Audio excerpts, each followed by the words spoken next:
o sobrinho do Chico. Um dos sobrinhos do Chico viveu com ele cerca de uma dezena de anos. Ele era uma criança cega, surda, muda e não possuía células gustativas na boca e nem nas papilas da língua, razão pela qual era alimentada com a introdução de papas diretamente na garganta. Presta atenção, hein? Presta atenção. Olha que lindo, hein? O Chico tinha um sobrinho que não falava, não enxergava e não sentia gosto de nada. Ele era cego, surdo, mudo. Ele praticamente não tinha sentido nenhum. Nascera quando o médio tinha 26 anos. Pelas contingências da vida, o Chico, a partir de algum tempo, passou a tê-lo qual seu próprio filho. A cunhada, que era mãe do menino, não podia mais cuidar dele, porque a sua saúde mental estava comprometida. E suas irmãs, com numerosos filhos, uma com 8, outra com a prole de 10, 12 rebentos, não tinha tempo sequer para olhá-lo. No entanto, a criança foi muito amada. O Chico se dedicou a ela, substituindo dentro das suas possibilidades a mãe ausente, se mantendo distante dos olhares indiscretos, sempre coberto com um véu muito fino para protegê-la dos insetos. Então veja, o Chico ele cuidou desse sobrinho sozinho praticamente, né? Porque as irmãs tinham muitos filhos para poder cuidar. A mãe tinha problema mental. Então o Chico cuidou desse sobrinho. Quando estivemos lá pela primeira vez em 1948, um dos autores, né? Amigos do Chico, na velha casa em que se instalara o centro espírita ao lado da sala, onde eram feitos os atendimentos, sessões e transmissão de passes, ficava o quarto onde o Chico dormia com a criança. Soubemos a posteriori que no período em que ela permaneceu sob os cuidados, o médium não aceitou convite algum para sair e passear aos sábados e domingos. Então veja vocês, durante o tempo que essa criança estava encarnada, o Chico abriu mão completamente dos finais de semana para cuidar do sobrinho. A comunicação entre ambos era feita por uma espécie de gemido que a criança dava, respondendo-lhe as perguntas. Gente, olha que coisa. Eu vou repetir. A criança não falava, ela não ouvia, ela não enxergava e não sentia gosto de nada. Ela só gemia. E o Chico entendia ela pelo gemido. Olha o nível de amor.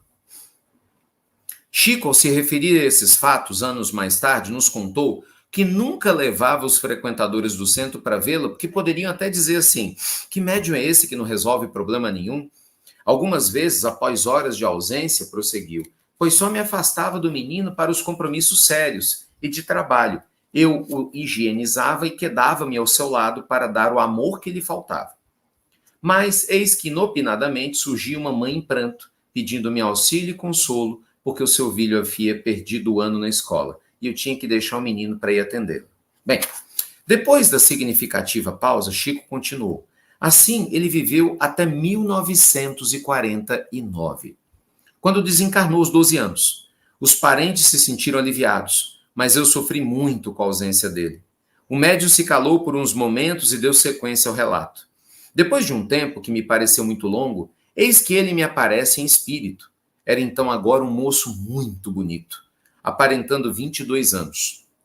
Da comunicação que se estabeleceu entre nós, em meio às alegrias do seu retorno, após os saudosos anos de ausência, o belo rapaz me informou que teria de permanecer pelo menos mais 50 anos no além, com reencarnação programada para o início do terceiro milênio. Então, veja bem, como ele desencarnou em 49, provavelmente esse sobrinho do Chico está reencarnado agora de novo na Terra. Né? Porque ele ficaria 50 anos no além, então mais ou menos 2009, né? Então provavelmente, se ele estiver encarnado, deve ter 10, 12 anos, alguma coisa em torno disso. Um menino ainda criança aqui. Bem, quem fora ele em vida passada para ter tão severa punição? Presta atenção, hein? Pensávamos intimamente ao ouvirmos tão comovente história. O próprio médium nos informou em seguida que ele era a reencarnação de Antoine Quentin Fouquier-Tinville, um revolucionário juiz na França durante o conturbado final do século XVIII, na época da Revolução Francesa. Ele foi um juiz muito cruel na época da Revolução Francesa.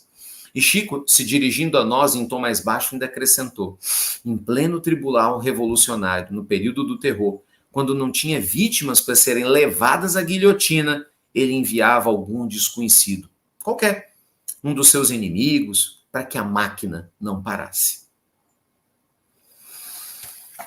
Ai, ai. Gente, a vida manda conta. Olha o Chico dizendo, pois é, o que aconteceu? Nessa época da guilhotina, ele era um juiz, esse sobrinho, né, doente, era um juiz, que quando não tinha ninguém para mandar para a guilhotina, simplesmente para não deixar a guilhotina sem funcionar, ele pegava uma pessoa qualquer. Olha o nível de crueldade. O que aconteceu? Desencarnou e a vida trouxe ele nessa condição extremamente limitada. Soubemos posteriormente que o nome do infeliz menino, mas que foi profundamente amado pelo generoso médium, era Emanuel Luiz. Eita, meus amigos, profundo, muito profundo. Olha, tem tantos ensinamentos nesse texto. Inesquecível Chico, do Romeu Grise e do Gerson Sestini. Tanto ensinamento, fica até difícil saber por onde começar, né?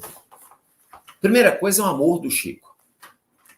Veja, o Chico não julgou. O Chico, mesmo sabendo do passado tortuoso, não julgou.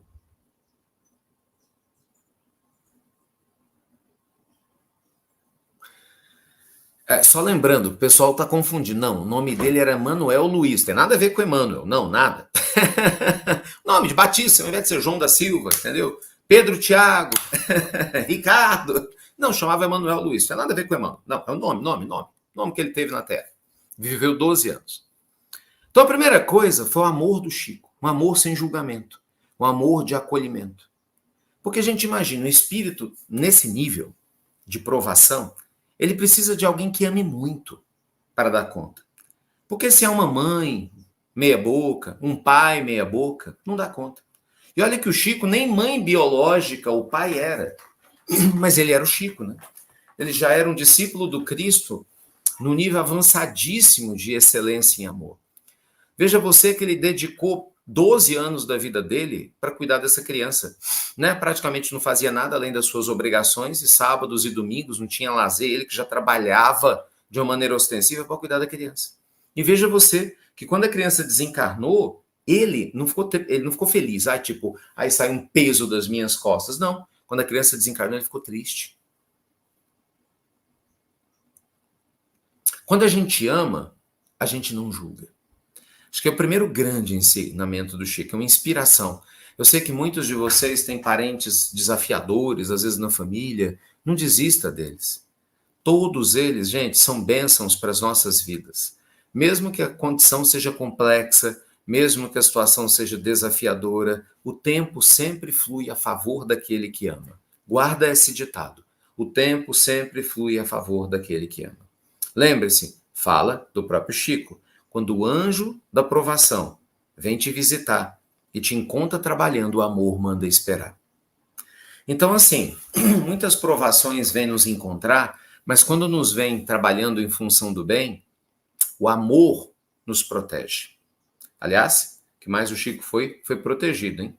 Imagina, o Chico enfrentou muitas provas, amando do jeito que amou. Imagina só se o Chico não tivesse amado. Segundo ensinamento, lei divina. Causa e efeito. Enquanto ele era juiz na Terra, na época da Revolução Francesa, fez e desfez. Abuso de poder. Não tinha a menor ideia, né, de que se ia se voltar contra ele, mas voltou. Com certeza, quando desencarnou, deve ter tido uma perturbação espiritual absurda, né?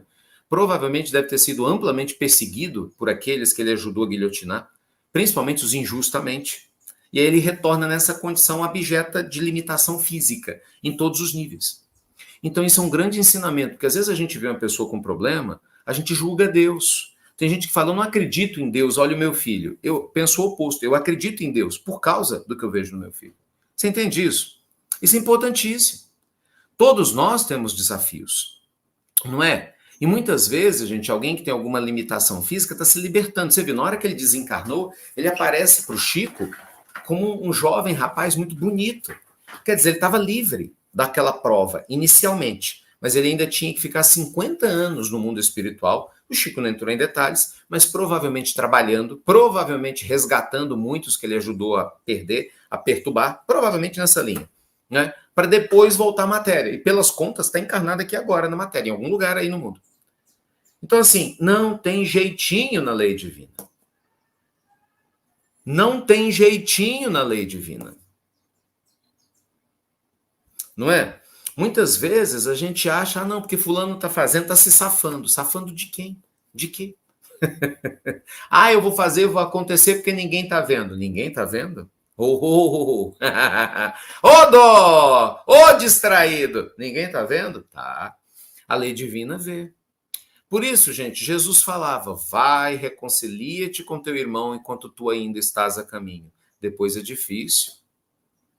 O preço é alto. É desafiador. Então, gente, é muito importante, no meio desse contexto todo, a gente vê a importância do amor. Veja, o amor protege o Chico, o amor ajudou essa criança a se transformar, entende? O amor fez com que ela chegasse no mundo espiritual transformada. Então, é o amor que nos protege. Então, seja você a posição daquele que doa, seja você na posição daquele que recebe, lembre-se do amor. Lembre-se da gratidão, né? Vamos nos lembrar de não brigar com a lei divina. Pelo contrário, né? Vamos abraçar a lei divina. Gente, dias difíceis todos nós temos. Dias difíceis todos nós temos. Mesmo você que ama, às vezes você fica cansado. A mãe, às vezes, acorda cansada, não é? O avô, o pai, o bom marido, a boa esposa, muitas vezes acorda cansado. Nós estamos ainda na condição humana, com uma mente humana. Temos as nossas questões mal resolvidas com o passado. Então, muitas vezes, as nossas confusões fazem a gente duvidar, será que eu dou conta dessa prova? Calma, isso é um cansaço. Você vai descansar mentalmente, sabe? Medita um pouquinho. Às vezes você passa 1, 2 dias lá um pouco mais, né, recluso, relaxa, fortalece as suas orações e depois você volta. É claro que você vai dar conta. Deus nunca ia permitir, gente, um frio maior do que o seu cobertor. Então, assim, acreditar nisso é fundamental para nos libertar. O amor cobra multidão de pecados, falava o apóstolo Pedro. Profundo, meus amigos, muito profundo. Desafiador, hein? Eita, aqui, ó, o pessoal que pediu no Insta, o livro é esse aqui, ó. Depois vocês voltam à live para ver aqui o Evangelho, se vocês não tiverem visto. Está aqui no YouTube, ó, Inesquecível Chico, de Romeu Grise, Gerson Sestini. Muitas histórias lindas aqui. Aliás, o que tem de biógrafo do Chico maravilhoso é fantástico. As histórias do Chico merecem todas ser estudadas.